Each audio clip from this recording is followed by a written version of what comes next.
Hello दोस्तों, आज हम लोग कक्षा 10वीं के गणित में चैप्टर नंबर 8 बैंकिंग और कराधान का प्रश्नावली 2 का दूसरा क्वेश्चन देखेंगे, जिसमें हम लोग को आयकर की गणना करना है। जिससे हमारे पास क्वेश्चन क्या है कि नवीन वित्त वर्ष 2013-14 में वार्षिक वेतन 7,20,000 रुपये है।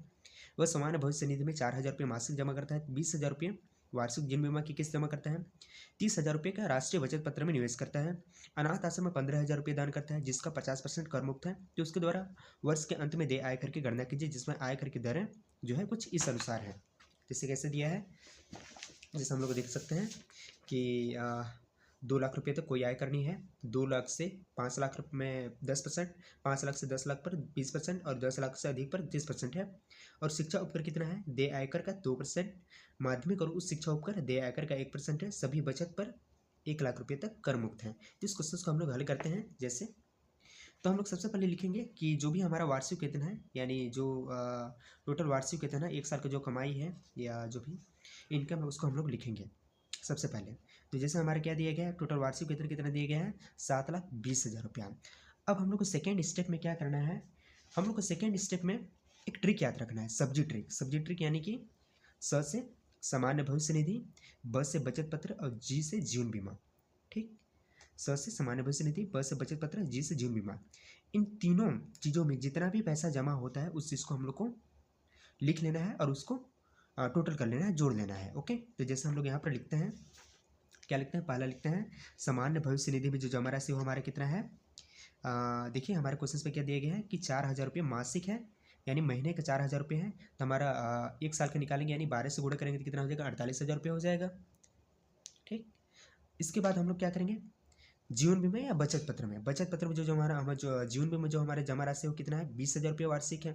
और बचत पत्र में जो हमारा जमा राशि है वो कितना है, 30,000 रुपये है। ओके, अब हम लोग क्या करेंगे, इन तीनों चीज़ों को हम लोग जोड़ लेंगे। तो हमारे टोटल जोड़ेंगे तो कितना आ जाएगा, कुल जमा राशि 98,000 रुपये आ जाएगा। यानी कि हम लोग क्या किए, 48,000, 20,000 और 30,000 को जोड़े तो कितना आ गया, 98,000 रुपये आ गया। अब हम लोग क्या करेंगे, इस 98,000 को जो हमारा वार्षिक वेतन है 7,20,000 रुपया, उसमें से हम लोग क्या करेंगे, घटा देंगे। तो हम लोग चलिए घटाते हैं। जैसे हम लोग घटा देंगे तो कितना आ जाएगा, 7,20,000 में से हम लोग क्या करेंगे, 98,000 को घटा देंगे। क्यों घटाएं, क्योंकि हमारे क्वेश्चंस में दिया गया है कि जो भी बचत हो रहा है, यानी कि सामान्य भविष्य निधि, जीवन बीमा और बचत पत्र में जितना भी पैसा डाला जा रहा है उस पर 1 लाख तक कर नहीं लगेगा। यानी कि अगर वो पैसा 1 लाख से कम है या 1 लाख तक है तो उस पर हमारा टैक्स नहीं लगेगा, कर नहीं लगेगा। इसलिए हम लोग क्या करेंगे, इन तीनों चीज़ों को जोड़ करके जो कि हमारा 98,000 आया, उस चीज़ को हम लोग इस 7,20,000 में से घटा देंगे। तो हमारे कितना बचेगा, 6,22,000 रुपया बचेगा। अब हम लोग क्या करेंगे, इसके बाद हम लोग को क्या करना है, जो भी दान में किया जाता है राशि, जैसे हमारे क्वेश्चन में जो दान किया गया राशि वो कितना है, 15,000 रुपया है। तो जो दान में किया गया राशि है उसमें उसका हम लोग क्या करेंगे, 50% निकालेंगे, यानी 50/100 से गुणा कर लेंगे। ठीक, जैसे हमारे दान किया गया राशि कितना है, 15,000 रुपये क्वेश्चन में दिया है। तो क्वेश्चन में दिया है 15,000 रुपये दान किया गया राशि, उसका हम लोग क्या करेंगे, 50% निकाल लेंगे। क्योंकि क्वेश्चन में उन्होंने दिया है कि जो दान किया गया राशि है उस पर 50% पर टैक्स नहीं लगेगा। हमने इसका भी क्या किया, 15,000 का 50% निकाल लिया। 15,000 का हम लोग 50% निकालेंगे तो कितना आ जाएगा हमारा, 7,500 आ जाएगा। ठीक, अब हम लोग इस 7,500 को भी इस 6,22,000 में से क्या करेंगे, घटा लेंगे। तो ठीक है, चलिए घटाते हैं।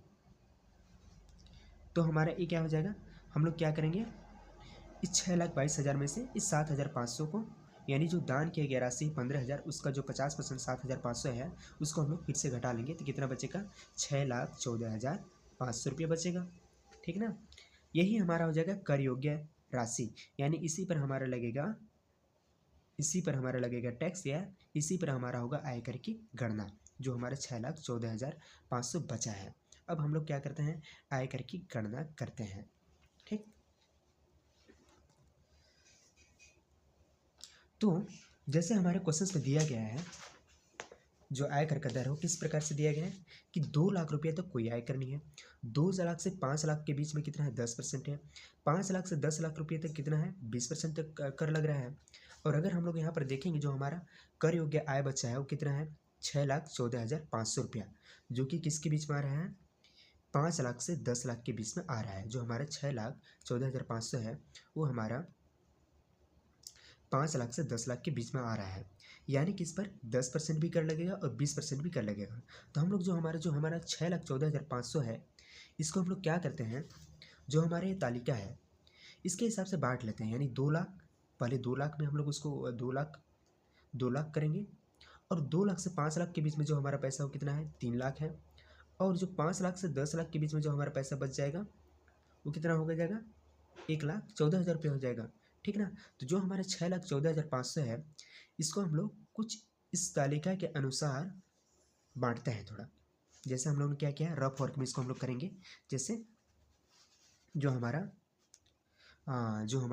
6,14,500 बचा है, जिसको हम लोग इस तालिका के हिसाब से बांट लेंगे, ठीक ना।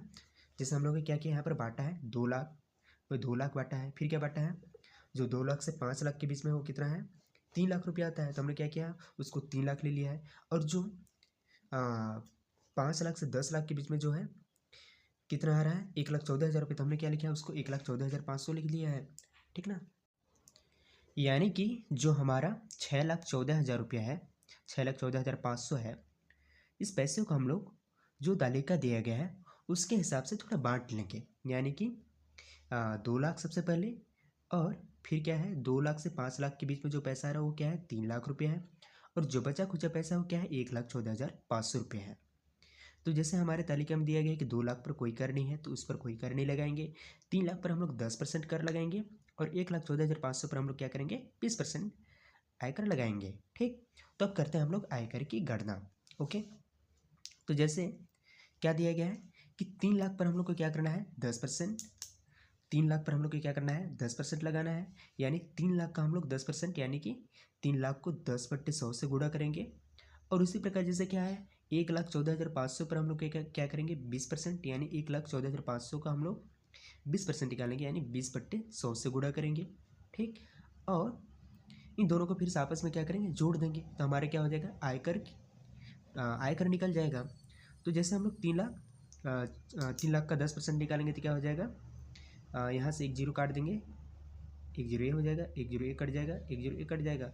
इसी प्रकार यहाँ से देखो 1 जीरो ये इससे कट जाएगा, 1 जीरो इससे कट जाएगा, बचा क्या, यहाँ पर बचा 11,450 रुपये, और यहाँ पर क्या बचा 30,000, ओके। तो हमारा क्या आ जाएगा, 30,000 आ जाएगा, एक कितना हो जाएगा, 11,450 को हम लोग 2 से गुणा करेंगे तो 22,900 आ जाएगा। इन दोनों को टोटल कर लेंगे तो हमारे कितना आ जाएगा, 52,900 रुपये आ जाएगा, ठीक। लेकिन हमारे क्वेश्चन पे क्या दिया गया है कि जो भी आयकर हमारा निकलता है उस पर 2% शिक्षा उपकर भी लगेगा, ठीक। तो यानी जो हमारा 52,900 है, इस पर हम लोग 2% फिर से इसका निकालेंगे, शिक्षा उपकर, जो कि क्या होगा, शिक्षा उपकर होगा। तो शिक्षा उपकर हम लोग निकालेंगे, यानी 52,900 का क्या करेंगे, 2% निकालेंगे, तो कितना आ जाएगा, 52,900 का हम लोग क्या करेंगे, 2/100 से गुणा करेंगे, तो 1 जीरो से 1 जीरो, और 1 जीरो से 1 जीरो हो जाएगा, तो यानी 529 बचेगा। 529 को हम लोग 2 से गुणा करेंगे तो कितना आ जाएगा, 1,058 रुपये आ जाएगा।